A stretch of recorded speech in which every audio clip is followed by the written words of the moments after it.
ಕ್ಷಣಗಳಲ್ಲಿ ಚೆನ್ನಮ್ಮ ಅಂತ್ಯ ಸಂಸ್ಕಾರ ನೆರವೇರಲಿದೆ. ಮಾವಿನ ಕೆರೆಯಲ್ಲಿ ಅಂತ್ಯ ಸಂಸ್ಕಾರಕ್ಕೆ ಸಿದ್ಧತೆ ಮಾಡಲಾಗಿದೆ. ಮಾವಿನ ಕೆರೆ ತಲುಪಿದ್ದ ಚೆನ್ನಮ್ಮ ಅವರ ಪಾರ್ಥಿವ ಶರೀರ ಒಕ್ಕಲಿಗ ಸಂಪ್ರದಾಯದಂತೆ ಅಂತಿಮ ವಿಧಿವಿಧಾನ ನೆರವೇರಲಿದೆ. ಮೇಲುಕೋಟೆ ಪುರೋಹಿತರ ಸಮ್ಮುಖದಲ್ಲಿ ವಿಧಿವಿಧಾನ ನೆರವೇರಲಿರುವುದು. ಹಾಗೆ ಅಂತಿಮ ಯಾತ್ರೆಯುದ್ದಕ್ಕೂ ಕೂಡ ಚೆನ್ನಮ್ಮಗೆ ಜನರು ನಮನ ಸಲ್ಲಿಸಿದ್ದಾರೆ. ಹೊಳೆನರಸೀಪುರದಿಂದ ನಡೆದಂತಹ ಚೆನ್ನಮ್ಮ ಅವರ ಅಂತಿಮ ಯಾತ್ರೆಯಲ್ಲಿ ಪ್ರತಿಯೊಬ್ಬರು ಕೂಡ ಅಂತಿಮ ನಮನ ಸಲ್ಲಿಸಿದ್ದಾರೆ. ಅಂತಿಮ ಯಾತ್ರೆ ಬಳಿಕ ಅಂತಿಮ ವಿಧಿವಿಧಾನ ಕೂಡ ಆರಂಭವಾಗ್ತಾ ಇರುವಂತಕ್ಕದ್ದು. ಕೆಲವೇ ಕ್ಷಣದಲ್ಲಿ ನೀವು ದೃಶ್ಯದಲ್ಲೂ ಕೂಡ ನೋಡ್ತಾ ಇರಬಹುದು. ಎಲ್ಲಾ ರೀತಿಯ ಸಿದ್ಧತೆ ಕೂಡ ನಡೀತಾ ಇದೆ. ಕೆಲವೇ ಕ್ಷಣಗಳಲ್ಲಿ ಚೆನ್ನಮ್ಮ ಅವರ ಅಂತ್ಯ ಸಂಸ್ಕಾರ ನೆರವೇರಲಿದೆ. ಮಾವಿನ ಕೆರೆಯಲ್ಲಿ ಅಂತ್ಯ ಸಂಸ್ಕಾರಕ್ಕೆ ಸಿದ್ಧತೆ ಕೂಡ ನಡೀತಾ ಇದೆ. ಈಗ ಮಾವಿನ ಕೆರೆ ತಲುಪಿದೆ. ಚೆನ್ನಮ್ಮ ಅವರ ಪಾರ್ಥಿವ ಶರೀರ ಒಕ್ಕಲಿಗ ಸಂಪ್ರದಾಯದಂತೆ ಅವರ ಅಂತಿಮ ವಿಧಿವಿಧಾನ ನೆರವೇರಲಿದೆ. ಮೇಲುಕೋಟೆ ಪುರೋಹಿತರ ಸಮ್ಮುಖದಲ್ಲಿ ಅವರ ಅಂತಿಮ ವಿಧಿವಿಧಾನಗಳು ನೆರವೇರಲಿರುವಂತಕ್ಕದ್ದು. ಹಾಗೆ ಅಂತಿಮ ಯಾತ್ರೆಯುದ್ದಕ್ಕೂ ಕೂಡ ಚೆನ್ನಮ್ಮ ಅವರಿಗೆ ಸಾರ್ವಜನಿಕರು ಅಂತಿಮವಾಗಿ ನಮನ ಸಲ್ಲಿಸಿದ್ದಾರೆ. ಹೊಳೆನರಸೀಪುರದಿಂದ ನಡೆದಂತಹ ಚೆನ್ನಮ್ಮ ಅಂತಿಮ ಯಾತ್ರೆಯಲ್ಲಿ ಸಾರ್ವಜನಿಕರು ಅಂತಿಮವಾಗಿ ಚೆನ್ನಮ್ಮ ಅವರಿಗೆ ನಮನ ಸಲ್ಲಿಸಿದ್ದಾರೆ. ಹೊಳೆನರಸೀಪುರ ತಾಲೂಕಿನ ಮಾವಿನ ಕೆರೆ ಗ್ರಾಮ ಈಗ ಸದ್ಯ ಪಾರ್ಥಿವ ಶರೀರ ತಲುಪಿದೆ. ಬೆಟ್ಟದ ತಪ್ಪಲಿನಲ್ಲಿ ಅಂತ್ಯ ಸಂಸ್ಕಾರಕ್ಕೆ ಎಲ್ಲಾ ರೀತಿಯ ಸಿದ್ಧತೆ ಕೂಡ ನಡೀತಾ ಇರುವಂತಕ್ಕದ್ದು. ದೇವೇಗೌಡರ ಕುಟುಂಬಕ್ಕೆ ಸೇರಿದ ಜಮೀನಲ್ಲಿ ಸಿದ್ಧತೆ ಕೂಡ ನಡೀತಾ ಇದೆ. ಬೆಟ್ಟದ ರಂಗನಾಥ ಸ್ವಾಮಿ ದೇಗುಲದ ಕೆಳಗಿನ ಜಮೀನಿನಲ್ಲಿ ಅಂತ್ಯಕ್ರಿಯೆಗೆ ಎಲ್ಲ ಸಿದ್ಧತೆ ಕೂಡ ನಡೆದಿರುವಂತಕ್ಕದ್ದು. ಒಕ್ಕಲಿಗ ಸಂಪ್ರದಾಯದಂತೆ ಚೆನ್ನಮ್ಮ ಅವರ ಅಂತ್ಯಕ್ರಿಯೆ ನೆರವೇರಲಿದೆ. ಅಂತಿಮ ಯಾತ್ರೆ ಮುಗಿದ ತಕ್ಷಣ ಚೆನ್ನಮ್ಮ ಅವರ ಅಂತಿಮ ಸಂಸ್ಕಾರದ ವಿಧಿವಿಧಾನಗಳು ಆರಂಭವಾಗಲಿದೆ. ಬೆಳಗ್ಗೆಯಿಂದನೂ ಕೂಡ ಎಚ್.ಡಿ. ರೇವಣ್ಣ ಅವರ ಮನೆಯಲ್ಲಿ ಅಂತಿಮ ದರ್ಶನಕ್ಕೆ ವ್ಯವಸ್ಥೆ ಮಾಡಲಾಗಿತ್ತು. ಇದೀಗ ಅಂತಿಮ ಯಾತ್ರೆ ಕೂಡ ತಲುಪಿರುವಂತಹದ್ದು ಮಾವಿನ ಕೆರೆಗೆ. ಇನ್ನು ಕೆಲವೇ ಕ್ಷಣದಲ್ಲಿ ಚೆನ್ನಮ್ಮ ಅವರ ಅಂತ್ಯ ಸಂಸ್ಕಾರ ನೆರವೇರಲಿದೆ. ಒಕ್ಕಲಿಗ ಸಂಪ್ರದಾಯದಂತೆ ಅವರ ಅಂತ್ಯಕ್ರಿಯೆಗೆ ಎಲ್ಲಾ ಸಿದ್ಧತೆ ಕೂಡ ನಡೆದಿರುವಂತಹದ್ದು. ಇನ್ನು ಅಂತಿಮ ಯಾತ್ರೆಯುದ್ದಕ್ಕೂ ಕೂಡ ಜನರು ಚೆನ್ನಮ್ಮ ಅವರಿಗೆ ಅಂತಿಮವಾಗಿ ನಮನ ಸಲ್ಲಿಸಿದ್ದಾರೆ. ಒಕ್ಕಲಿಗ ಸಂಪ್ರದಾಯದಂತೆ ಅವರ ವಿಧಿವಿಧಾನಗಳು ನೆರವೇರಲಿದೆ. ಸದ್ಯ ಅವರ ಪಾರ್ಥಿವ ಶರೀರ ಮಾವಿನ ಕೆರೆ ಗ್ರಾಮ ತಲುಪಿದೆ. ಕೆಲವೇ ಕ್ಷಣದಲ್ಲಿ ಅವರ ಅಂತ್ಯ ಸಂಸ್ಕಾರ ನಡೆಯಲಿರುವಂತಕ್ಕದ್ದು. ಉಸಿರಾಟದ ಸಮಸ್ಯೆಯಿಂದ ಚೆನ್ನಮ್ಮ ಅವರು ಕೊನೆಯುಸಿರು ಎಳೆದಿರುವಂತಕ್ಕದ್ದು. ಅವರ ಅಂತ್ಯ ಸಂಸ್ಕಾರ ಇವತ್ತು ನೆರವೇರಲಿದೆ. ಇವತ್ತು ಹೊಳೆನರಸೀಪುರ ಎಚ್.ಡಿ. ರೇವಣ್ಣ ಅವರ ಮನೆಯಲ್ಲಿ ಅಂತಿಮ ದರ್ಶನಕ್ಕೆ ಬೆಳಗ್ಗೆ ವ್ಯವಸ್ಥೆ ಮಾಡಲಾಗಿತ್ತು. ಅಲ್ಲಿಂದ ನೇರವಾಗಿ ಹರದನಹಳ್ಳಿಗೆ ಅಂತಿಮ ಯಾತ್ರೆಯನ್ನು ಕೈಗೊಳ್ಳಲಾಗಿತ್ತು. ಸದ್ಯ ಅವರ ಪಾರ್ಥಿವ ಶರೀರ ಮಾವಿನ ಕೆರೆ ಗ್ರಾಮ ತಲುಪಿದೆ. ಹಾಗೆ ಅವರ ಅಂತಿಮ ಸಂಸ್ಕಾರಕ್ಕೆ ಎಲ್ಲಾ ಸಿದ್ಧತೆಗಳು ಕೂಡ ನಡೀತಾ ಇರುವಂತಕ್ಕದ್ದು.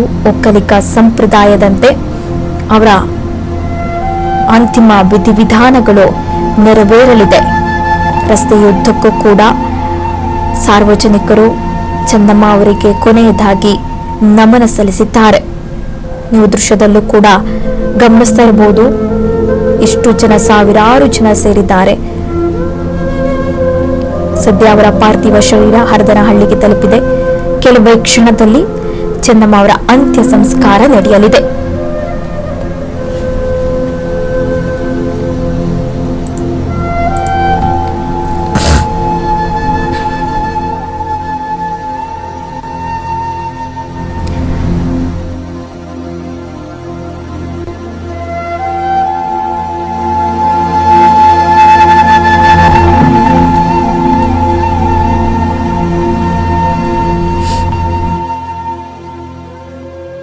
ಕೆಲವೇ ಕ್ಷಣಗಳಲ್ಲಿ ಚೆನ್ನಮ್ಮ ಅವರ ಅಂತ್ಯ ಸಂಸ್ಕಾರ ನೆರವೇರಲಿದೆ. ಆ ಸ್ಥಳದಲ್ಲೂ ಕೂಡ ಅಂತಿಮ ದರ್ಶನಕ್ಕೆ ಸ್ವಲ್ಪ ಹೊತ್ತು ವ್ಯವಸ್ಥೆ ಕೂಡ ಮಾಡಲಾಗಿದೆ. ಮಾವಿನ ಕೆರೆಯಲ್ಲಿ ಅಂತ್ಯ ಸಂಸ್ಕಾರಕ್ಕೆ ಎಲ್ಲಾ ರೀತಿಯ ಸಿದ್ಧತೆಗಳು ಕೂಡ ರೆಡಿಯಾಗಿರುವಂತಕ್ಕದ್ದು. ಒಕ್ಕಲಿಗ ಸಂಪ್ರದಾಯದಂತೆ ಅವರ ಅಂತಿಮ ವಿಧಿವಿಧಾನ ನೆರವೇರಲಿದೆ. ಮೇಲುಕೋಟೆ ಪುರೋಹಿತರ ಸಮ್ಮುಖದಲ್ಲಿ ವಿಧಿವಿಧಾನ ನೆರವೇರಲಿರುವಂತಕ್ಕದ್ದು ನೀವು ದೃಶ್ಯದಲ್ಲೂ ಕೂಡ ಗಮನಿಸ್ತಾ ಇರಬಹುದು. ಸಾರ್ವಜನಿಕರು ಚೆನ್ನಮ್ಮವನ್ನು ಕೊನೆಯದಾಗಿ ಕಣ್ತುಂಬಿಕೊಳ್ಳಲು ಎಲ್ಲರೂ ಕೂಡ ಆಗಮಿಸ್ತಾ ಇದ್ದಾರೆ. ರಸ್ತೆಯುದ್ದಕ್ಕೂ ಕೂಡ ಜನರು ಅವರಿಗೆ ನಮನ ಸಲ್ಲಿಸಿದ್ದಾರೆ. ಸದ್ಯ ಅವರ ಇವತ್ತು ಅಂತ್ಯಕ್ರಿಯೆ ನೆರವೇರಲಿದೆ. ಹರದನಹಳ್ಳಿಯಲ್ಲಿ ಮಣ್ಣಾಗಬೇಕು ಅಂತ ಚೆನ್ನಮ್ಮ ಅವರಿಗೆ ಆಸೆ ಇತ್ತಂತೆ. ಅದೇ ರೀತಿಯಾಗಿ ಹರದನಹಳ್ಳಿಯಲ್ಲಿ ಅವರ ಅಂತಿಮ ಸಂಸ್ಕಾರ ನೆರವೇರಲಿರುವಂತಹದ್ದು.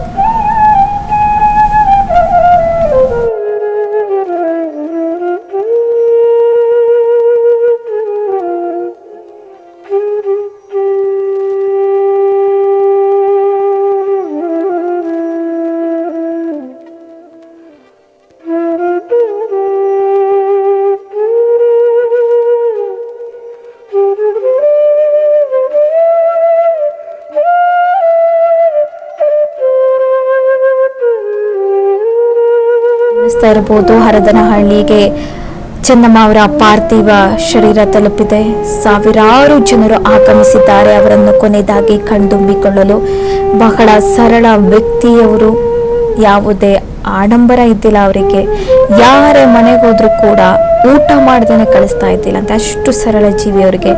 ಮಾಜಿ ಪ್ರಧಾನಿ ಹೆಂಡತಿ ಅನ್ನುವ ಅಹಂ ಕೂಡ ಇದ್ದಿಲ್ಲ ಅವರಿಗೆ. ಬಹಳ ಸರಳ ವ್ಯಕ್ತಿತ್ವ. ದೇವೇಗೌಡರ ಕುಟುಂಬದ ಅದೃಷ್ಟ ದೇವತೆ ಬಾರದ ಲೋಕಕ್ಕೆ ಪ್ರಯಾಣ ಬೆಳೆಸಿದ್ದಾರೆ. ದೇವೇಗೌಡರ ಕುಟುಂಬಕ್ಕೆ ಒಂದು ರೀತಿಯಾಗಿ ಬಹಳ ಆಘಾತ ಎದುರಾಗಿರುವಂತಕ್ಕದ್ದು. ಕುಟುಂಬಸ್ಥರ ಆಕ್ರಂದನ ಕೂಡ ಮುಗಿಲು ಮುಟ್ಟಿರುವಂತಕ್ಕದ್ದು. ಎಲ್ಲ ರೀತಿಯ ವ್ಯವಸ್ಥೆ ಕೂಡ ನಡೀತಾ ಇರುವಂತಕ್ಕದ್ದು. ಇನ್ನು ಕೆಲವೇ ಕ್ಷಣದಲ್ಲಿ ಚೆನ್ನಮ್ಮ ಅವರ ಅಂತ್ಯ ಸಂಸ್ಕಾರ ನಡೆಯಲಿದೆ. ಒಕ್ಕಲಿಗ ಸಂಪ್ರದಾಯದಂತೆ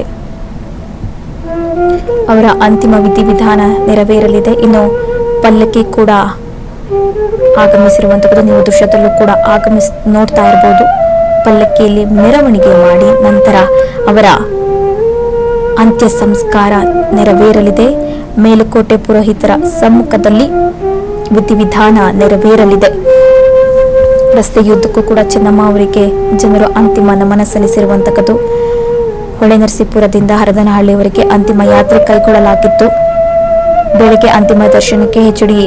ರೇವಣ್ಣ ಅವರ ಮನೆಯಲ್ಲಿ ವ್ಯವಸ್ಥೆ ಮಾಡಲಾಗಿತ್ತು. ಇದೀಗ ಹರದನಹಳ್ಳಿಗೆ ಚೆನ್ನಮ್ಮ ಅವರ ಪಾರ್ಥಿವ ಶರೀರ ತಲುಪಿದೆ. ಇನ್ನು ಕೆಲವೇ ಕ್ಷಣಗಳಲ್ಲಿ ಚೆನ್ನಮ್ಮ ಅವರ ಅಂತ್ಯ ಸಂಸ್ಕಾರ ನೆರವೇರಲಿದೆ. ಎಚ್.ಡಿ. ದೇವೇಗೌಡರು ಹಾಗೆ ಚೆನ್ನಮ್ಮ ಆದರ್ಶ ದಂಪತಿ, ಎಲ್ರಿಗೂ ಕೂಡ ಆದರ್ಶವಾಗಿದ್ರು. ಯಾವುದೇ ಏಳು ಬೀಳು ಎಲ್ಲ ಕಷ್ಟದಲ್ಲೂ ಕೂಡ ದೇವೇಗೌಡರ ಕುಟುಂಬಕ್ಕೆ ಬೆನ್ನೆಲುಬಾಗಿ ನಿಂತಿದ್ರು. ದೊಡ್ಡಮನೆಯ ಅದೃಷ್ಟ ದೇವತೆ ಬಾರದ ಲೋಕಕ್ಕೆ ಪ್ರಯಾಣ ಬೆಳೆಸಿರುವಂತಹದ್ದು.